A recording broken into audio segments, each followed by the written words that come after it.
No longer respond. But we think our spirit gets released. That's my assumption. And I'm not sure how much of our emotions and intellect go with our spirit. And honestly, I'm not worried about that, because the great mystery of these different shifts in life, I think, are beautiful and helpful. I don't have to know everything. But I do know that while we walk this plane of existence, we all experience our bodies and our minds, our emotions and our spirits to varying degrees, depending on the giftings that we have, depending on our aptitudes, our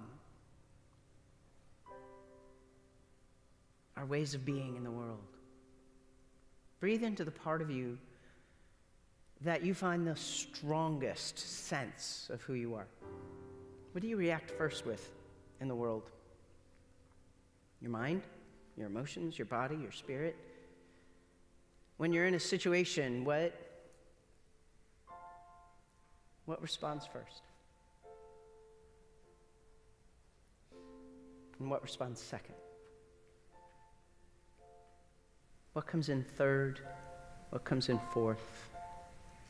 And know that if you say, I never respond with, and you name an aspect of your being, I think probably you do.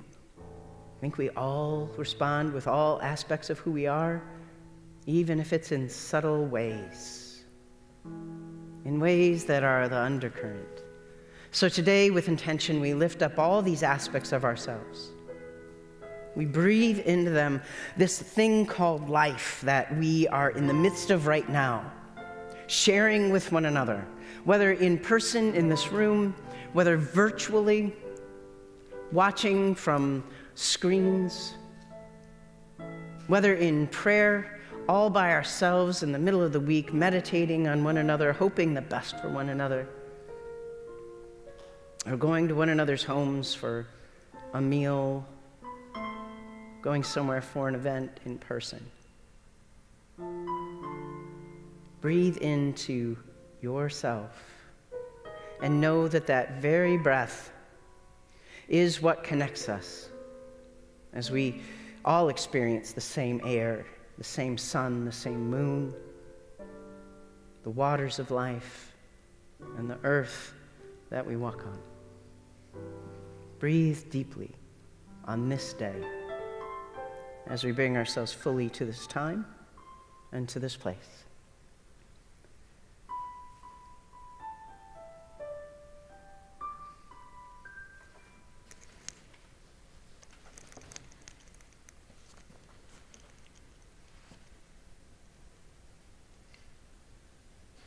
Please join me in the call to worship. With our eyes and spirit, we seek you, O God. With our hearts we reach out to feel your love and life. In joy and sorrow. With faith we offer our praise.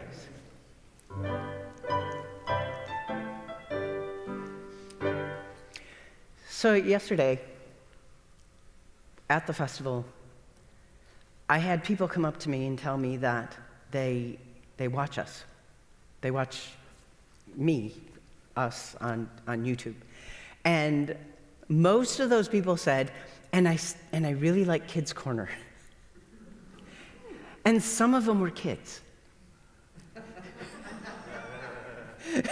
So every once in a while I wonder about Kids Corner, but I have been renewed in the fact that people do appreciate this little moment. So for those of you watching online, for those of you here in the building, I'm really glad that this is something that you find meaningful, even though it is short and mostly I'm having fun. So that's great. Today, I want to talk about something that is, I'm not going to try to have great meaning around it.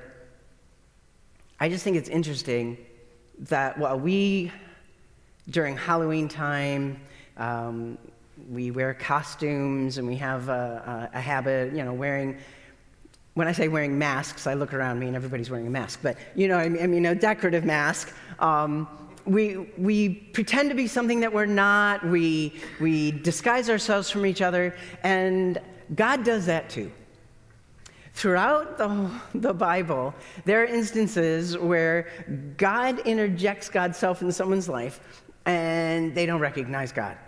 And that's because God hides God's self through a disguise, whether it's an angel. And then there's these stories where the person experiencing the whatever is interacting with them, they call them angel and God. And I mean, they're just like this amalgam of divine being. There were times in Jesus' ministry, according to the story, like one time in particular where the crowd was going to push him off of a cliff, and it's like he vaporized and went right through the crowd. According to the story, he just disappeared. They didn't see him. And I think about disguises. What happened in that moment? Did he become a mist? Did he be like, I watch too many science fiction movies and fantasy movies, probably where people can shapeshift. You know, did he shapeshift into some, like, just look like a normal townsperson and he walked right through them? I don't know, but I think it's interesting that sometimes God disguises oneself. And when you read the stories in the Bible, and kids, I hope you do. I hope you get interested in the stories that are in the Bible. They're not really all boring. Some of them are quite interesting. Look for the times when God disguises God's self. Like on the road to Emmaus, when Jesus came back and he was walking along, and the people that he was walking with didn't recognize him until he picked up the bread. And there's lots of theology around, when he picked up the bread, of course they recognized him. We don't know what the writer had in mind about why it happened right at that moment. I think that was just the time Jesus was like, ta-da, here I am. It's me. It's been me all along. So there's good precedent for us to wear masks and disguise during Halloween, and to have fun and to wear costumes, and to wear what the Brits call fancy dress, which means, going out in costume. Because we have lots of examples of the divine doing, not just in Christianity, but in lots of other religions too. God disguises God's self. So I just think that's fun. No great meaning in it. I just really enjoy God's nature and character in that way. So would you repeat after me in prayer? Oh God, you are you, and we are us. And sometimes we get bored. And we need to do something fun. And I think that sometimes you do too. Thanks for reminding us that we can have fun, that we can disguise ourselves, and then reveal ourselves, and all of it is done for fun and enjoyment. We love you, God, and we know that you love us. And all God's people said, Amen. Thanks.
Our biblical witness for this morning is from the Gospel of Luke. And I'm doing chapter 9, 6 through 9, and then 18 through 22. I'm skipping a little portion because the content in between those two is It doesn't really transition well. I didn't want to have to read the whole thing. So it says this: they departed and went through the villages, bringing the good news and curing diseases everywhere. Now Herod the ruler heard about all that had taken place, and he was perplexed, because it was said by some that John had been raised from the dead, by some that Elijah had appeared, and by others that one of the ancient prophets had arisen. Herod said, "John I beheaded, but who is this about whom I hear such things?" And he tried to see Jesus. Once when Jesus was praying alone with only the disciples near him, he asked them, "Who do the crowds say that I am?" And they answered, "John the Baptist, but others Elijah, and still others that one of the ancient prophets has arisen." Jesus said to them, "But who do you say that I am?" And Peter answered, "The Messiah of God." And Jesus sternly ordered and commanded them not to tell anyone, saying, "The Son of Man must undergo great suffering and be rejected by the elders, chief priests, and scribes, and be killed, and on the third day be raised." The Gospel of Luke. Now the contemporary witness, "No Death, No Fear," excerpt by Thich Nhat Hanh. When you lose a loved one, you suffer. But if you know how to look deeply, you have a chance to realize that his or her nature is truly the nature of no birth, no death. There is manifestation, and there is the cessation of manifestation in order to have another manifestation. You have to be alert to recognize the new manifestations of one person. But with practice and effort, you can do it. Pay attention to the world around you, to the leaves and the flowers, to the birds and the rain. If you can stop and look deeply, you will recognize your beloved manifesting again and again in many forms. You will release your fear and pain and again embrace the joy of life. Our gospel reading today is in each of the synoptic gospels, and the synoptic gospels are Matthew, Mark, and Luke. And they're all told in pretty much the same way. In the Gospel of John, we don't have this particular teaching, but we have one that's kind of like it. It's in the first chapter, where the religious leaders are asking John the Baptist who he is, whether he's the Messiah, Elijah, or the prophet. And he says, "Well, I'm none of these." Well, what I find interesting is the assumption that someone powerful like John the Baptist or Jesus just might be another powerful person who has returned to finish the work that was started, that there's this assumption by people that this is probably true. In John the Baptist's case, when he was saying, I'm none of these folks, the leaders asked him, "Well, why are you doing what you're doing then? If you're none of these great leaders, who are you to do what you're doing?" Because in their minds, he needed to be somebody powerful from the past to be legitimate to doing what he was doing in the present. Christians today don't tend to believe that people come back in another form. I'm not sure why, since the idea is throughout our sacred writings. On this day, when we celebrate, honor, and remember those who have died in the past year, as well as all who have passed on in our lives, I'm thinking about not only who my loved ones were, but also, who am I? Who are you? At the very least, our lives have been shaped and changed by those who have impacted us throughout our relationship with them.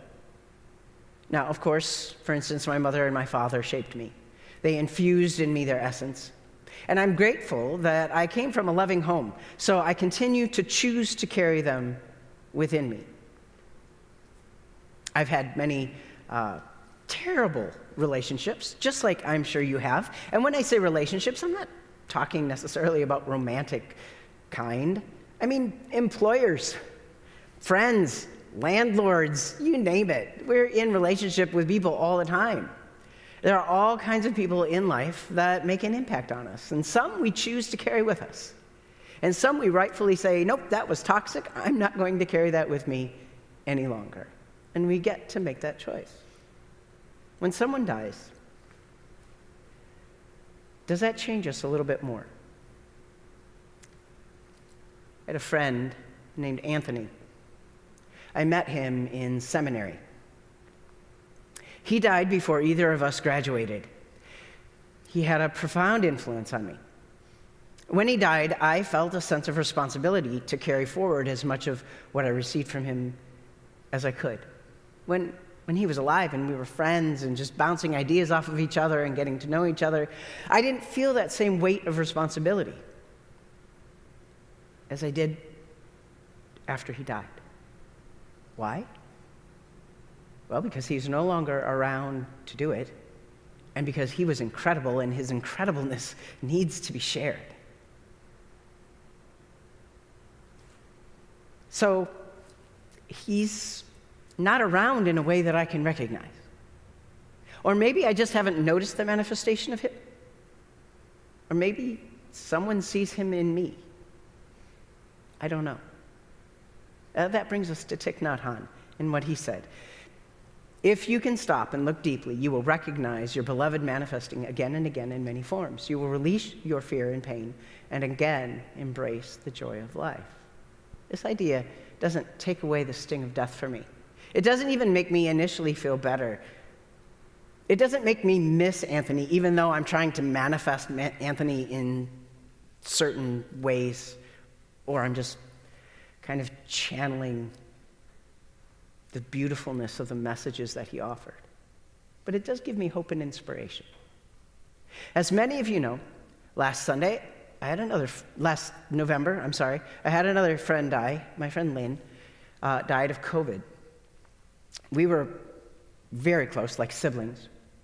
This was another one of those significant moments of loss and of gain in a bittersweet way. Lynn was a specific person and a unique manifestation in the world. If I think about it through the teachings of Thich Nhat Hanh, now Lynn can be, or is, or will continue to be manifested in various ways in the world, if I just look deeply enough. Now, the truth is, if I could change things, I would choose to have Lynn manifested just the way Lynn was, because I liked it that way. I don't have that choice. We don't get to have that kind of choice.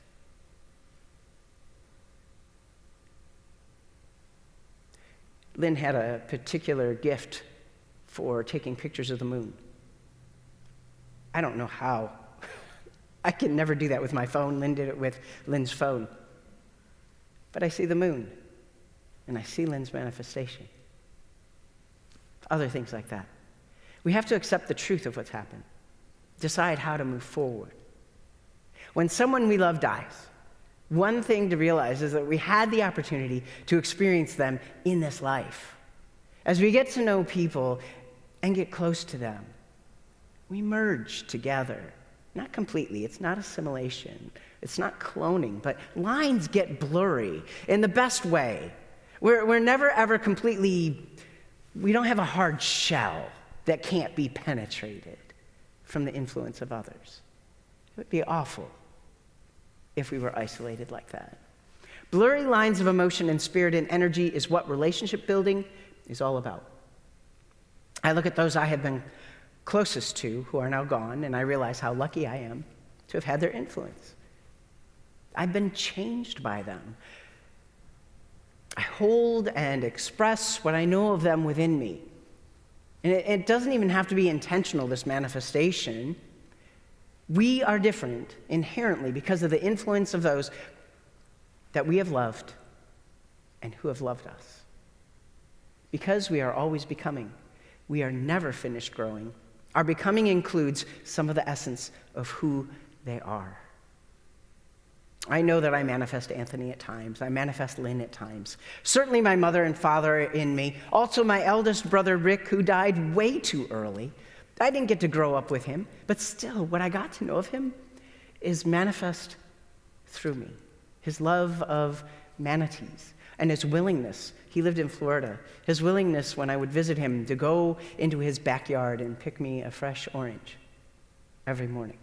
Something I can't do when I was living in the Midwest.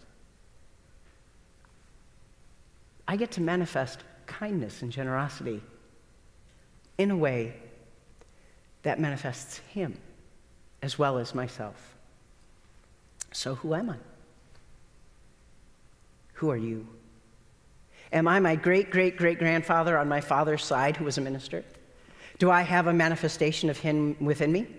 All of this is mystery and beyond us knowing for sure. I don't think I am my grandfather. I do think there's a connection. Something that I don't understand that draws me close to him.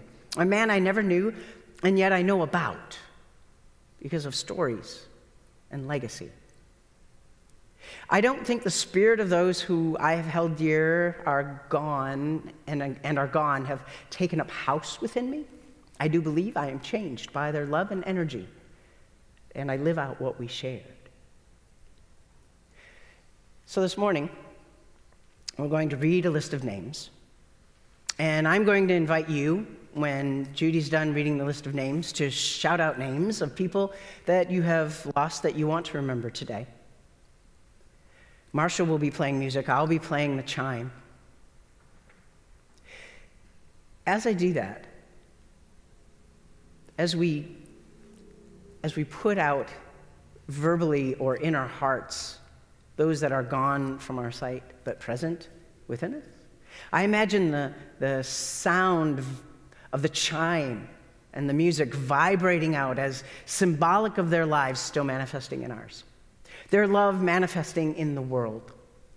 Listening to the sound of the music playing and the chimes ringing, hearing the names spoken and the names piercing our hearts helps us to remember to look deeply. Look deeply within ourselves and others and in all of creation for the manifestation of holy love, which weaves a sacred thread, connecting us all together, making us who we are and who we are becoming because of the love bonds we share together.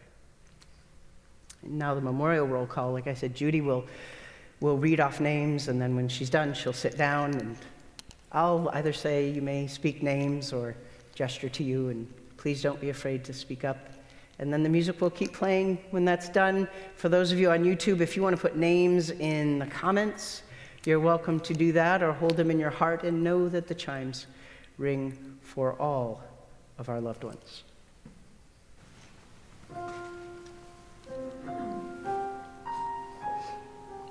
Carol Sarnowski.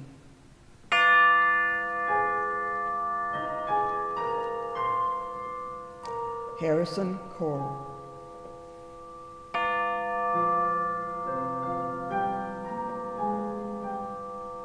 Lloyd Ray.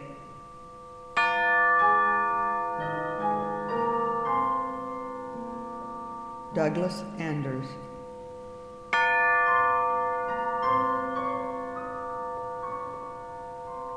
Lynn Young.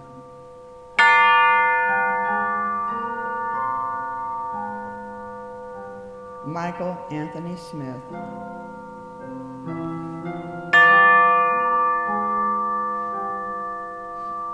Aaron Friday.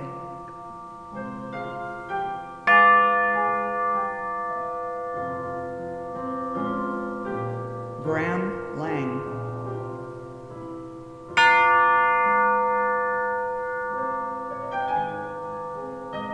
Mike Dunham.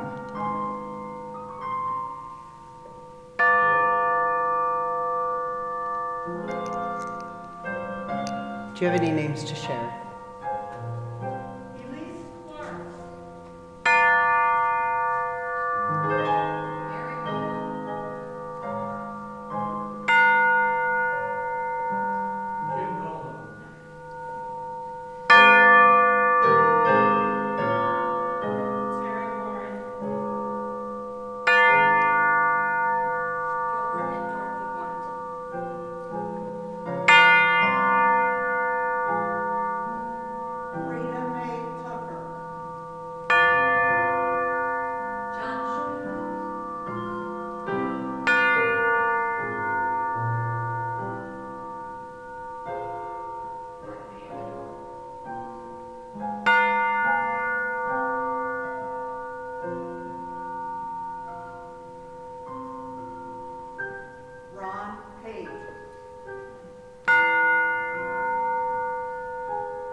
For those names tucked in our hearts or being spoken on YouTube, I will continue to chime for a minute.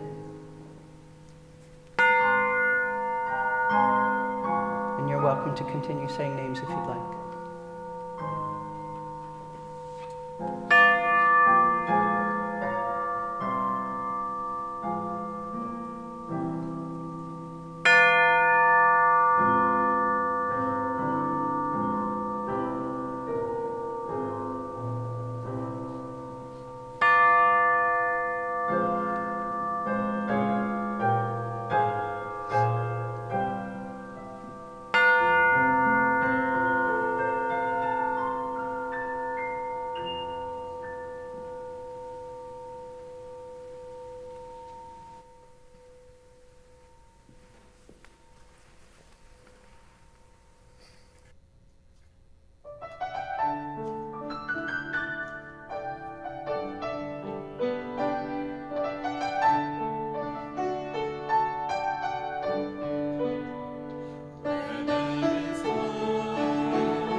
Please join your hearts with mine in prayer.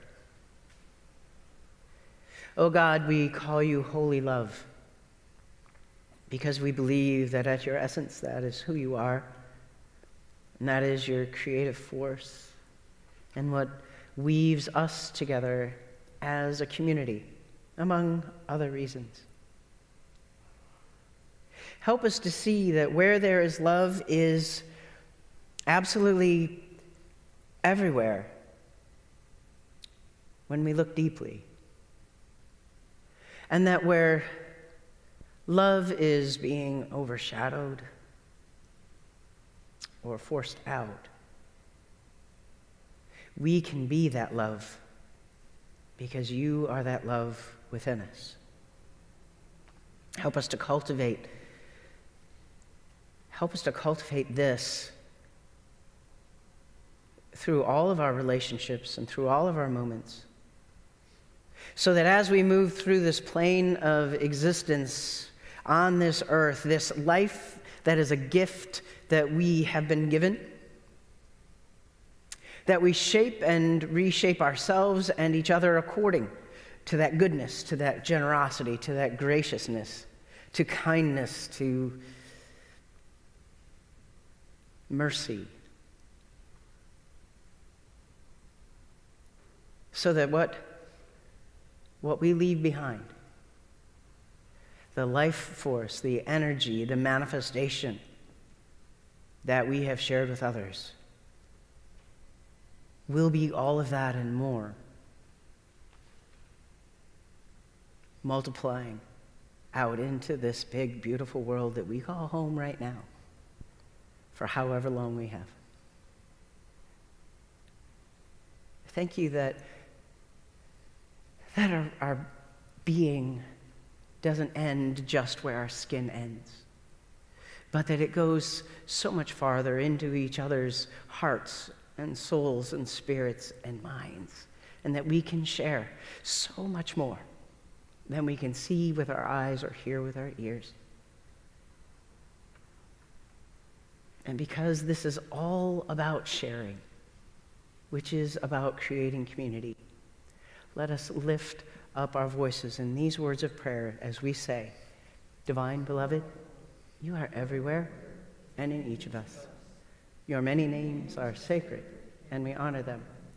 We call forth your beloved community to share here on earth the way we imagine it is in heaven. Provide for all creation our basic needs. Reconcile us to yourself. Give us the courage and humility to be reconciled with each other. Strengthen us to withstand the pressures of selfish living.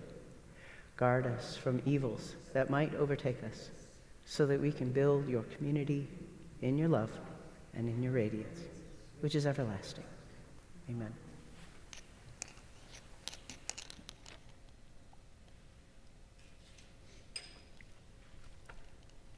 Each week, we collect 2 offerings. One is for the church, which goes into the general fund for the running of the church and our ministries. The second is the loose offering, which is sent to a designated charity, which changes each week. If you brought your offering in person, you're welcome to drop it in the offering box in the back. It is Glass Church near the doors of the narthex. Our loose offering for today will go to the Annie Mills on Wheels program, which was founded so that homebound seniors in Greater Houston who are on the Interfaith Ministries Meals on Wheels program would not feel compelled to share their limited food and resources with their 4-legged friends. Interfaith Ministries collects donated pet food that volunteers deliver each month to seniors. If you would like to give to our general fund, to the loose offering, or to both, you can use bill pay from your bank, send us a check, use the Plymouth app, or use PushPay according to the directions on your screen. As always, thank you for supporting Plymouth and the ministries of the loose offering.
Generous God, here are our gifts of time. Here are our gifts of talent. Here are our gifts of money, Building stones for your kingdom awaiting shaping and placing. within your loving purpose. Amen. My benediction is a poem written by Reverend Angie Buchanan. I've done readings by her before and shared from her before. This poem is, she's a death midwife as well as a pagan priestess reverend. And this poem is just, I think, perfect for today. When death comes for you, may it find you alive. May it find you smiling, even in the pain of your laboring breath and your struggling heart. When death comes for you, may it find you willing. May it find you ready.